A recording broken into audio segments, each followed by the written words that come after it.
Alright, what's up, everybody? Back with another episode of Everyday Hoops. Yes, we're back today. We're recapping the games from yesterday, Feb.24, 2023. I'm not gonna waste a lot of your time. I'm gonna get right into it. But first, I want you to hit that subscribe button, like the video, turn on the notifications, all the stuff like that. For daily NBA and basketball in general content. So yeah, let's just get right into it. Starting with the games from yesterday. Yesterday, the first one was the Knicks in Washington taking on the Wizards. Mitchell Robinson returned for the New York Knicks after missing some time with a hand injury. And Kristaps Porzingis, his former team, starts off hot. He puts up 19 first quarter points, hitting threes, getting to the free throw line. He was dominating the Wizards in the first quarter on an 18-6 run and are up 38-27 at the end of the first. But in the second quarter, the Wizards go up 19 with 6:29 left. Kyle Kuzma hits a three-pointer to put him up 55-36. And after that, Julius Randle has 14 second quarter points and brings the Knicks back. He ends the first half with 25, and the Knicks are down 64-60 going into the second half. And then the second half, the Knicks start with an 8-0 run, helped by Julius Randle, RJ Barrett hitting back-to-back threes, and then Quinn Grimes with a dunk to put them up by 4. For the Wizards, Kyle Kuzma, Monte Morris, Denny Avdia, and a lot more of the role players bring it back for the Washington Wizards, make this a very close game. Julius Randle was hitting a lot of shots in that third as well, hitting threes, getting to the rim. Jalen Brunson was very solid as well. And we go to the end of the third quarter. Emmanuel quickly hits a three-pointer to put the Knicks up 89-88 going into the final quarter of play. In the fourth quarter, Barrett starts it by knocking down a few shots, putting him up by as many as 6 with 9 minutes left. But then Kyle Kuzma and Bradley Beal hit shots to keep the Wizards in the game and give the Wizards the lead at one point. Well, under 5 minutes left, Julius Randle hits clutch back-to-back three-pointers to put the Knicks up 3. And Emmanuel quickly also puts in some shots to help the New York Knicks. And then with about a minute left, Bradley Beal hits a three-pointer to tie the game at 109. But Jalen Brunson comes down the other end. And it's a tough layup over Kristaps Porzingis to give the Knicks a 111-109 lead. On the other end, Porzingis misses a three. And the Wizards don't foul. Instead, Julius Randle finds Mitchell Robinson down low for the easy layup to put the Knicks up 113-109 and seal the game. The Knicks win 115-109. Julius Randle has an amazing game. Looking at the shooting numbers, both teams shot 49% from the field and solid from 3. Turnovers are a big thing. The Wizards had 17 turnovers and the Knicks 12. The Knicks also out-rebounded the Wizards. A lot of offensive rebounds. Big help for Mitchell Robinson being back. The Knicks had 43 rebounds to the Wizards 34. They also had 12 offensive rebounds. And Julius Randle was on fire. Julius Randle tied his career high with 46 points. He shot 16 for 29 from the field and 7 for 14 from 3. Take that for your three-point contest performance, huh? Julius Randle was amazing last night, his first game after All-Star break. And he's been a star this year for New York. RJ Barrett had 14 points, 5 for 10 shooting. He did not close this game. Emmanuel quickly and Josh Hart instead closed this game over RJ, which was very interesting because RJ was doing very solid, but for the last few games he hasn't really been closing out. Emmanuel quickly, speaking of him, he had 16 points off the bench, hitting 3 3-pointers. Jalen Brunson had kind of a quiet game. He had 13 points, 9 assists. He shot just 6 for 20, but hit the big shot when it mattered. And Mitchell Robinson's first game back, 10 points, 12 rebounds. Meanwhile, Isaiah Hartenstein had 10 rebounds off the bench. For Washington, Kristaps Porzingis had 19 first quarter points, but finished the game with 23. He really slowed down. Finished with 23, 6, and 2 blocks on 5 for 10 shooting. All of his field goal makes were 3-pointers. Kyle Kuzma had 23 points as well in this game on 10 for 23 shooting. Bradley Beal has 16 points and 8 assists. Monte Morris had 12 points. DeLon Wright was very solid off the bench with 15 points and 5 threes. And Denny Avdia won 11, 7, and 5. The Knicks are now 4-0 since Josh Hart has got to the team. They're on a 4-game winning streak and are now only a game behind the Brooklyn Nets for the 5 seed in the Eastern Conference. Speaking of the East, we're going to stay there with the next game being the Cleveland Cavaliers and the Atlanta Hawks. This game The Atlanta Hawks, their first game without Nate McMillan, Joe Prunty in there, and as their interim head coach. And you know what they say, every time after a coach is fired, the first game, the team that coach gets fired usually comes out and performs well. And it was like that yesterday. The Cavs get off to a good start, 13-6 start, led by Jared Allen, Evan Mobley.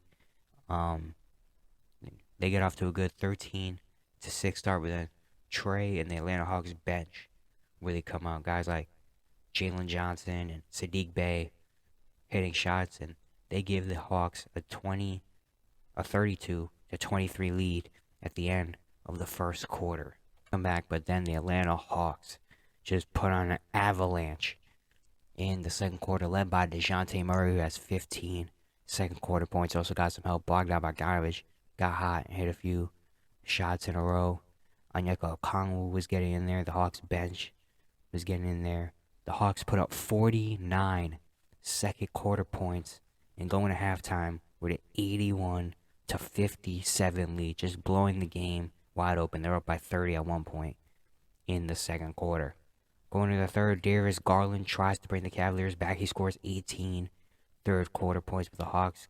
Guys like Trae Young, Sadiq Bey, DeAndre Hunter, Clint Capella were hitting timely shots when they needed to. They go into the fourth quarter holding a 108-83 lead, but some controversy happens in this game. The Cavs start the fourth quarter with a 12-0 run led by Donovan Mitchell and Cedi Osman, bringing the lead down to 13, 108-95 after two Lamar Stevens free throws. But then, after that happens, the Hawks then go on a 12-4 run led by Trey and DeJounte, putting them right back up by 20, and they don't look back. DeJounte and Trey combined for 18 points in the fourth quarter and closed out the Cavs, defeating them 136-119. The Hawks shot 59% from the field to the Cavs 45%. They also shot 54% from three to the Cavs 37%. They had 8 more assists, 28-20, and really just dominated this game. They look a lot more free without Nate McMillan, a lot more fun happening. Trae Young finished with 34 points and 9 assists on 8 for 18 shooting. Hit 14 of his 15 free throws, doing normal Trae Young stuff. DeJounte Murray was great in this game as well. 25, 9, and 8 on 11 for 19 shooting. Even pointing at Darius Garland after a nice step back three-pointer. They got some help from Sadiq Bey, who had 19 points and 5 3-pointers. He's going to be a huge addition to this Atlanta Hawks team. Onyeka Okongwu, 13-11, 2 steals, 3 blocks off the bench. Bogdanovich had 10 points, and Clint Capella had 10 points in this game. A big win for the Atlanta Hawks, putting them back at 500. The Cavaliers back-to-back losses on back-to-back nights. Not great. Darius Garland finished with 33 points, 11 for 19 shooting. Donovan Mitchell had 19 points, shooting just 6 for 17 from the field and 2 for 10 from 3. Jared Allen had 14-9. Evan Mobley had 13. And Cedi Osman had 10 points off the bench. But they didn't really get any help outside of Garland. Everyone else was really struggling. They were really struggling to find their shot.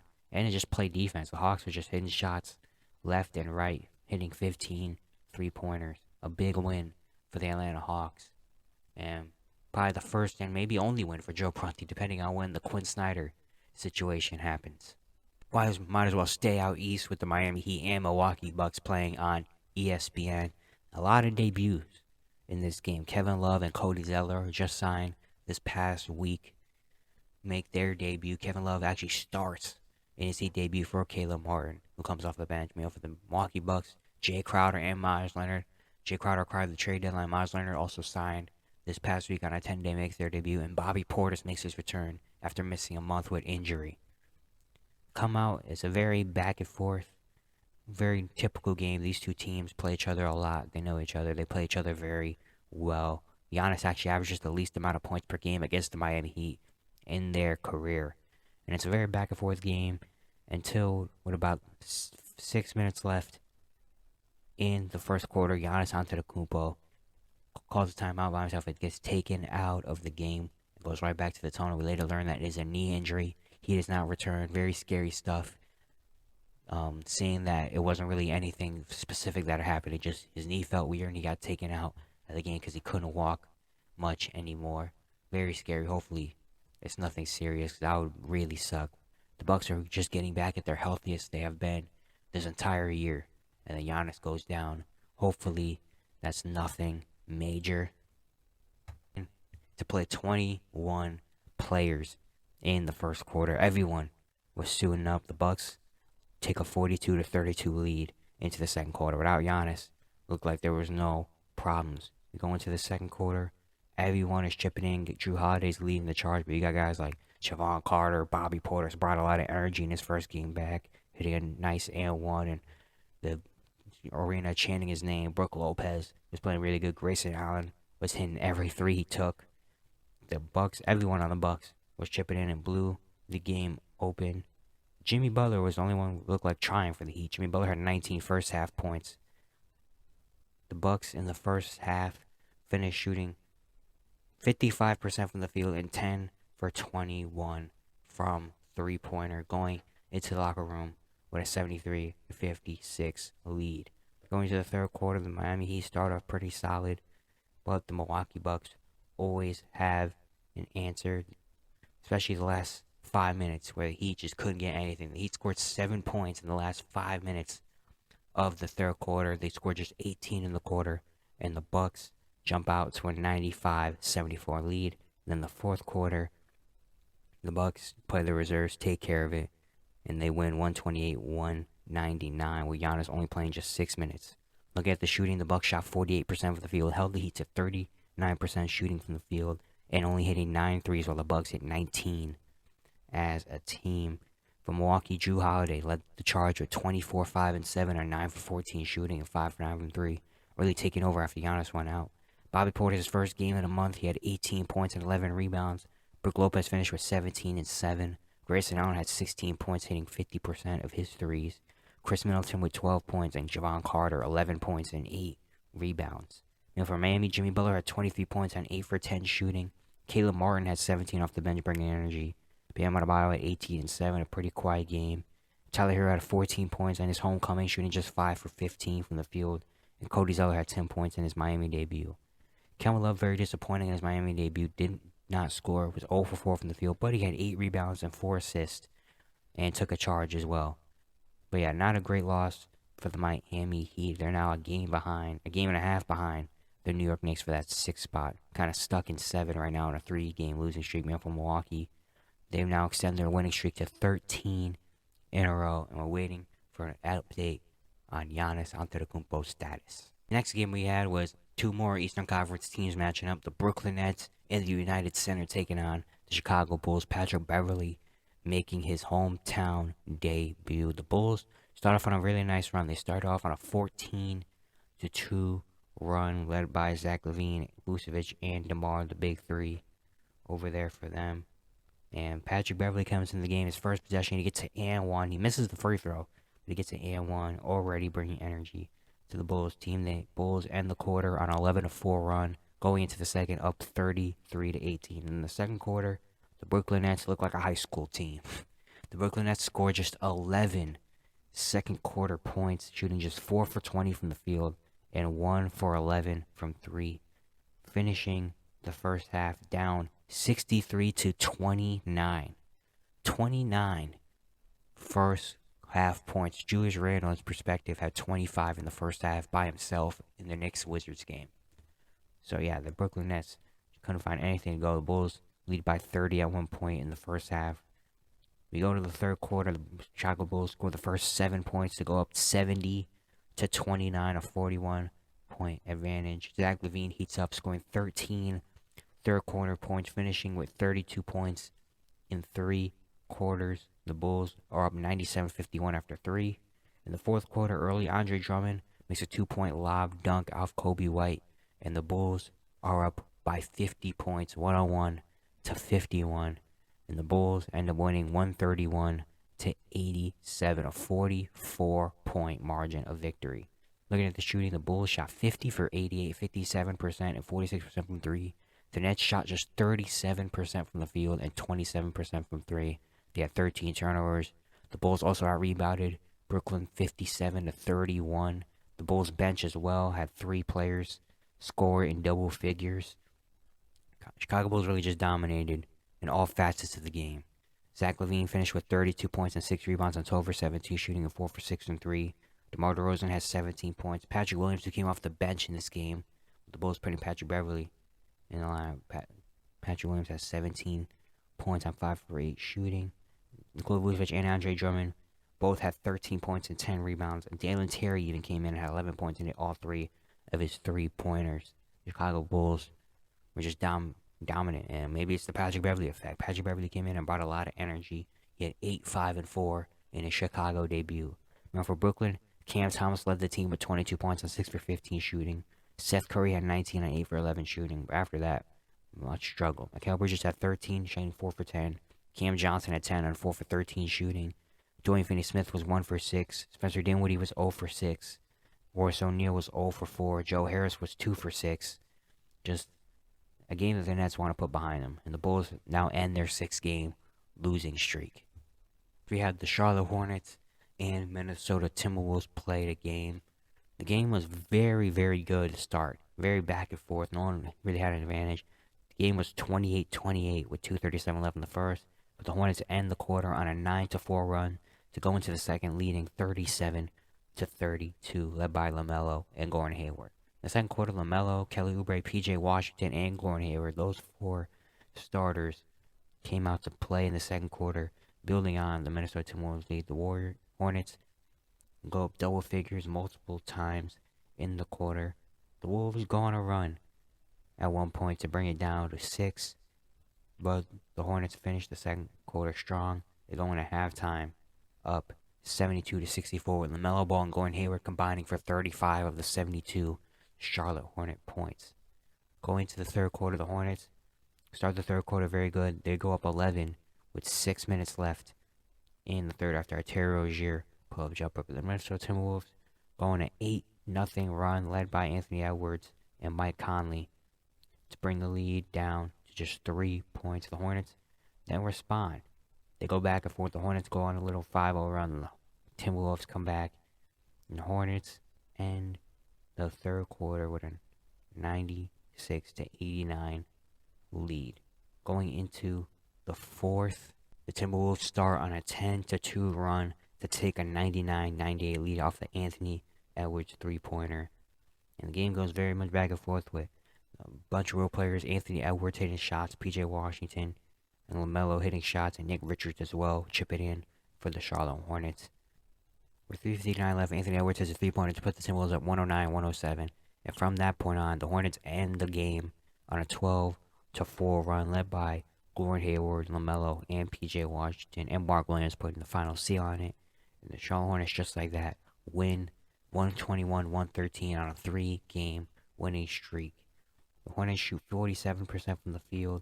They force 15 Minnesota Timberwolves and turnovers and out-rebound the Wolves as well. LaMelo Ball finishes with 32, 10, and 8 out of 11 for 21 shooting and 5 for 9 from 3. I predicted he was going to have a strong end to the season, and what a way to start that with this game. And Gordon Hayward had a season-high 27 points and 13 rebounds with 5 assists on 10 for 18 shooting. He was doing very well. P.J. Washington had 20 points and 8 rebounds, and Nick Richards even had 10 and 5 off the bench. For Minnesota, Anthony Edwards finished with 29, 8, and 5, and 11 for 26 shooting. Rudy Gobert has 17 points, 10 rebounds, and 3 blocks. Mike Conley had 15 points. Naz Reid has 16 and 8 off the bench. Nickeil Alexander-Walker brought some energy with 13, and Jaden McDaniels had 11 points. But the Hornets now on a 3-game winning streak, which doesn't really matter because they're still going to be in 14th. But wins are wins. Well, the Timberwolves are now on a 2-game losing streak, fall back to 500, tied with the Pelicans and Warriors in the 7, 8, and 9 range. Here are the Rockets and the Warriors.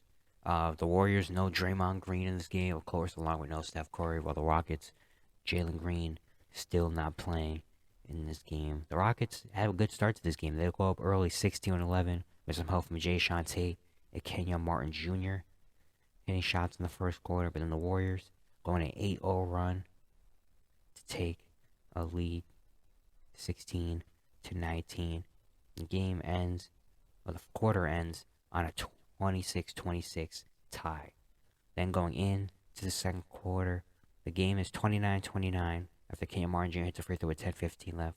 But the Warriors go on a 15-2 run to go up 41-33, but then the Rockets respond with 9 straight points to bring the lead back down to 4. The game goes back and forth. In the last 2 minutes, the Warriors end the first half on a 15-14 4 run to go into halftime up 66-49. Third quarter was won by the Rockets. Kenyon Martin Jr., Jabari Smith Jr., and Ty Washington Jr. All the juniors were helping for the Houston Rockets to outscore Golden State 28-20 to be only down 9 points going into the fourth quarter, 86-77. Then the fourth quarter happens and Klay Thompson turns up, scoring 16 fourth quarter points en route to a 12 three-pointer game, and the Warriors defeat the Rockets 116-101. The Warriors shoot 47% for the field and hold Rockets to 39% shooting. The Warriors also hit 26 three-pointers to the Rockets 11. The Rockets actually forced a lot of turnovers in this game, forcing 18 Golden State Warrior turnovers and having 12 steals, but the Warriors shooting just outweighs the Rockets. Klay Thompson finishes with 42 points and 7 rebounds on 12 for 19 shooting, hitting 12 of his 17 three-pointers, now having the most games in NBA history with 12 or more threes, passing his teammate Stephen Curry. Dante DiVincenzo and Jordan Poole also both contribute with 15 points. Patrick Baldwin Jr. has 11 points, and Kevon Looney, who back in the starting lineup, has 13 rebounds. And for the Rockets, Kenyon Martin Jr. led the team with 22 points and 8 rebounds on 7 for 12 shooting. Ty Washington, who got the start today with 15 points. Jay Shante at 14, Jabari Smith and Josh Christopher each at 13. Alperen Sengun kind of struggled in this game with just 5 points on 2 for 10 shooting, but he did have 9 rebounds and 8 assists. The Rockets now are on an 8-game losing streak, the second longest losing streak in the league, right behind the San Antonio Spurs' 15-game losing streak, and the Rockets now reclaim the worst record in the league.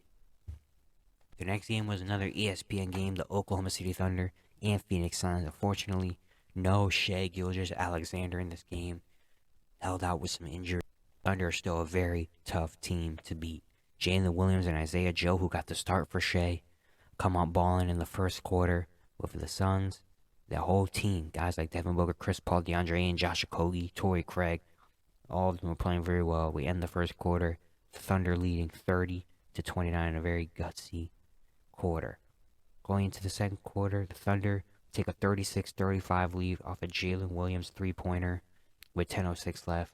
Then the Suns go on a 13-3 win with the help of Chris Paul, Jock Landale, and Terrence Ross putting the touches on it to take a 9-point lead. Then the Thunder go on a 16-7 run late in the quarter to tie the game at 60 after Isaiah Joe hit a step-back three to tie the game at 60.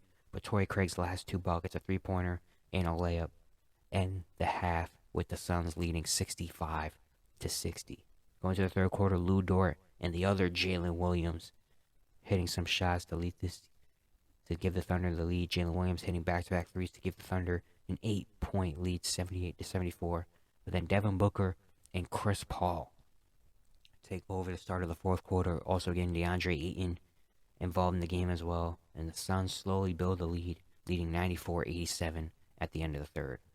We go to the fourth quarter, and the Phoenix Suns reserves are balling. Damian Lee, Cameron Payne, Jock Landale put the Suns up by 14 points multiple times in this game. But the OKC Thunder, Jalen Williams and Isaiah Joe try to bring this team back, both hitting shots. Lou Dort even got in on it a little bit without Shai. They try to have some kind of ball movement, some kind of offense, and they really did. Jalen Williams was playing really well. Both of the Jalen Williams was playing really well. Isaiah Joe had a career game, but then Devin Booker scored 7 points in the last few minutes of the game, hitting some jump shots to seal the game. The Suns win 124-115. They have now won 12 of their last 16 games. Are really starting to find their groove with Kevin Durant waiting in the wings to come back. The Suns shot 47% from the field. They out-rebounded OKC 54-47. But the Thunder did force 11 turnovers and had more assists than Phoenix. The Suns' Devin Booker finished with 25, 6, and 8, sealing this game. He shot just 9 for 21 and 1 for 7 from 3, but he hit big shots to end this game. Chris Paul had 16 points and 6 assists. Josh Okogie, who's been playing very well recently, had 15 and 7. DeAndre Ayton had 14 and 11 with their bench. Cameron Payne had 14 points. Ish Wainwright, 10 points. Terrence Ross and Damian Lee each had 9 as well. And the Suns put out a full team performance to get the win, to move up to 4th in the Western Conference. For OKC, Isaiah Joe, who's had a remarkable season, had his career game with 28 points and 7 rebounds, including 18 first half points. He had 11 of his 17 shots and hit 6 of his 12 three-pointers. He's become a marksman this season, while the Jalen Williams from Santa Clara had 22, 6, and 4, and 8 for 14 shooting. Lou Dort had 17 and 10, and the Jalen Williams from Arkansas had 10, 5, and 5, while Trey Mann had 11 points off the bench. And Josh Giddey really struggled in this game. He had just 7 points and 5 assists on 3 for 14 shooting. Tried to get some buckets with Shea out and just couldn't find his way. The Thunder now are 28 and 31, only now tied with the Blazers, the 11 and 12 seed in the Western Conference. And the final game of the day was an insane game. The Sacramento Kings, LA Clippers, the 3 and 4 at the time seed in the Western Conference. Russell Westbrook makes his LA Clipper debut and starts and scores the first 2 points for the Clippers on free throws on their first possession. The first quarter was a sharp shooting quarter. Both teams shot over 50% from the field. Kawhi Leonard puts up 13 in the first, and the score is 40-40 at the end of one. Going into the second quarter, the Clippers are up 3 at one point, but then the Sacramento Kings score 11 straight points to put them back up by 2 points. With Malik Monk, Domantas Sabonis really helping their team. The Kings go into the first half down 80-76. But in the third quarter, it's the Kawhi Leonard show. Kawhi Leonard puts on a absolute amazing performance in the third quarter with 21 points on 8 for 8 shooting and hit all 5 of his 3-pointers to give the Clippers double-digit lead at one point. De'Aaron Fox ends the quarter off well with 11 points to keep the game close. The game is 117-110 at the end of 3. The quarter, Malik Monk scores 8 early points to try to bring the Kings back down to within 2 points, but then Paul George hits some shots, and the Clippers role players, guys like Nick Batum and Norman Powell, hitting shots to give the Clippers a lead. Clippers were up 14 at one point, 145-131, with 4:25 left in the fourth quarter. Kawhi Leonard hit a turnaround jumper with 3:18 left in the third to put them up 147-136. But then the Clippers, after that, 4 straight turnovers. A Russell Westbrook out-of-bounds pass leads to a De'Aaron Fox layup. Then a Paul George bad pass leads to another De'Aaron Fox layup. Then another Paul George bad pass leads to a Keegan Murray dunk. And then Norman Powell throwing Malik Monk to the ground on an inbound leads to a De'Aaron Fox layup. And the Kings score 8 straight points to make it 147-144. In this game, Domantas Sabonis hits the layup to make it a 1-point game. Paul George hits a few free throws. With 8 seconds left, it's a 153-150. The Kings off the inbound, they run an amazing play, sending Malik Monk off of 2 screens and getting an open wing 3, which he hits to make it 153-153. Then Kawhi misses a shot to end the fourth quarter. We go into overtime in the 150s. Malik Monk scores 16 fourth quarter points while Paul George scores 14. In the first overtime, the Clippers start off really good. Russell Westbrook hit a corner 3 to put the Clippers at 160-156, while Nick Batum hits a layup to put the Clippers up 6 points with 3 minutes left.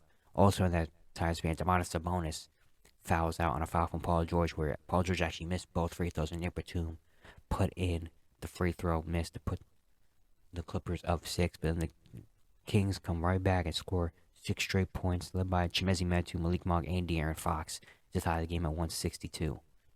Paul George hits 2 free throws after the De'Aaron Fox shot to put them up 164-162. After a few missed shots, Malik Monk, with 20 seconds left, gets to the rim and gets fouled by Russell Westbrook. He converts 2 free throws to make it 164-164. In the last possession, the Clippers are trying to find anything. Paul George takes a contested shot and misses at the buzzer. We go into double overtime, 164-164. Going to double overtime, the Clippers get off to another good start, and they eventually go up 175-169 with under 2 minutes left in double OT, with Paul George not playing any of double OT, which is a very interesting decision. I don't know if it was a minutes restriction or he got hurt or what happened, but he did not play in double overtime. But it doesn't look like anything changed. The Clippers go up 6 with a minute 57 left, but the Kings then score 7 straight points. For Harrison Barnes hitting 2 free throws, Malik Monk hitting a 3, and De'Aaron Fox hitting a pull-up jumper with 36 seconds left to put Sacramento up 176-175. Coming down, the Clippers miss a shot. Kawhi Leonard missed a step back. De'Aaron Fox missed a driving layup. In the Clippers' last possession, they moving the ball around, trying to find anything to go. but Nick Batum gets a three and misses it, and the Kings pull off an insane double overtime 176-175 win, the second highest scoring game in NBA history. And both these teams put up top 5 scoring performances by teams in NBA history as well. The Kings shot 65 for 111 from the field, 59%, while the Clippers shot 59 for 98, 60%. Clippers hit 26 three-pointers, 58%, while the Kings hit 18 on 44%. The Kings forced 25 Clipper turnovers. The Clippers had 6 more assists. The Kings had 18 steals as a team in an insane game. Malik Monk put up 45 points off the bench with 6 assists on 15 for 24 shooting and 6 for 12 for 3, while De'Aaron Fox was so clutch in this game, finishing with 42, 5, and 12 with 5 steals and 17 for 27 shooting. The first Kings players to both score 40 in a game, while Domantas Sabonis has 20 and 10. Keegan Murray had 15 points. Harrison Barnes and Kevin Huerter each had 11, and Trey Lyles had 10 points off the bench. For the Clippers, Kawhi Leonard finished with 44 points, 4 rebounds, and 4 assists. He also played the most minutes of his career with 46 minutes. He had 3 steals and 2 blocks as well, on 16 for 22 shooting and 6 for 9 from 3. He was magnificent. Paul George finished with 34, 10, and 5 on 9 for 18 shooting. Russell Westbrook in his Clipper debut finished with 17 points, 5 rebounds, and 14 assists. He looked amazing out there finding all of his shooters. The Clippers are really, really, really good at finding open threes. I mean, they had 26 three-pointers. Seemed like he was finding the open shot. Norman Powell finished with 24 points. Nick Batum at 19 and 8, hitting 5 threes. Mason Plumlee, who started with Avik Zubac not playing, 10 points and 10 rebounds, and Terrence Mann at 10 points in 18 minutes. The Kings now are 34 and 25, just a game and a half behind the Memphis Grizzlies for the second seed, while the Clippers fall to 5th in the Western Conference. Some insane games last night. And that's it. That's all the games from yesterday. Hope you guys enjoyed. Once again, subscribe, like, do all that stuff. I'm also on Twitter at EverydayHoops10. And I'll see you guys tomorrow.